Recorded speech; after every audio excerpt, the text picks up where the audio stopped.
നമ്മൾ ഈ ചില അനീതികളെ ചോദ്യം ചെയ്യുമ്പോൾ ആ ചോദ്യം ചെയ്യുന്നതിനെ ചിലർ എതിർക്കുന്നതാണ് അതിൻ്റെ ഒരു ഭംഗി. ആ എതിർപ്പാണ് ആ ചോദ്യം ചെയ്യപ്പെടുന്നതിൻ്റെ ഒരു സത്യവും നീതിയും വിശുദ്ധിയും വർദ്ധിപ്പിക്കുന്നത്.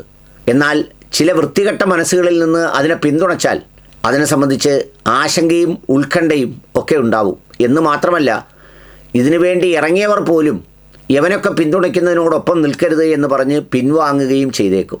ഞാൻ പറഞ്ഞത് വേറൊന്നും കൊണ്ടല്ല, ഈ ഇസ്ലാം മതവിശ്വാസികളെ ഓണം ആഘോഷിക്കുന്നതിനെ സംബന്ധിച്ച് ആരോ ഒരാൾ ഒരു പ്രഭാഷണ മധ്യേ എന്തോ പരാമർശിച്ചു. ആ വിഷയത്തെ അതിരൂക്ഷമായി എതിർത്തുകൊണ്ട് ആ സമുദായത്തിനുള്ളിൽ നിന്ന് തന്നെ ആളുകൾ രംഗത്ത് വന്നു.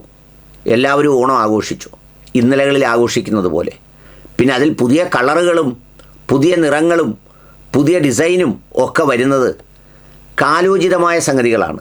അതിനെ നമുക്ക് വേറെന്തെങ്കിലും തരത്തിൽ കൂട്ടിക്കെട്ടാനാവില്ല. ഇപ്പം ഞാൻ ഈ ഇട്ടിരിക്കുന്ന ഓണം സ്പെഷ്യൽ ഡ്രസ്സ് ഒരു 5 വർഷം മുമ്പുള്ളതല്ല, അതിപ്പോൾ വന്നതാണ്. അത് നമ്മൾ ഇഷ്ടപ്പെടുമ്പോൾ അതിലേക്ക് നമ്മൾ മാറും.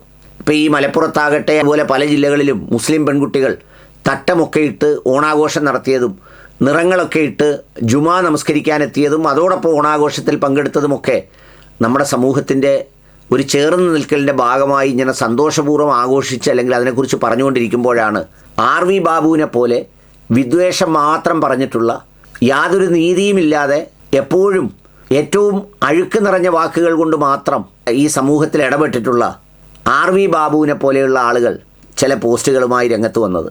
പൗരോഹിത്യ കൽപ്പനകളെ പുച്ഛിച്ച് തള്ളി ഓണാഘോഷത്തെ നെഞ്ചേറ്റിയ കുട്ടികൾ മതവർഗീയതയ്ക്ക് ചുട്ട മറുപടിയാണ് നൽകിയത്. പെൺകുട്ടികളുടെ ആട്ടവും പാട്ടും മതത്തിൽ ഹറാമാണെന്ന ഫത്വ പരിഷ്കൃത സമൂഹത്തിന് ചേർന്നതല്ലെന്ന് തങ്ങളുടെ മതസ്വത്വത്തെ വെളിപ്പെടുത്തിക്കൊണ്ട് തന്നെ അവർ മതം തലയ്ക്ക് പിടിച്ച മതനേതാക്കളെ ബോധ്യപ്പെടുത്തി.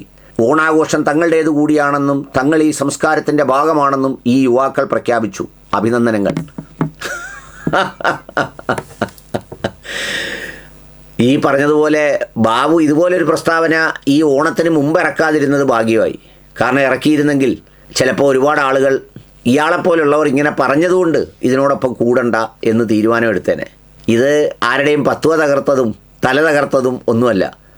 ഇതൊക്കെ കാണുമ്പോൾ വെളിച്ചമുണ്ടാകേണ്ടത് ബാബുവിനെ പോലുള്ളവർക്കാണ്.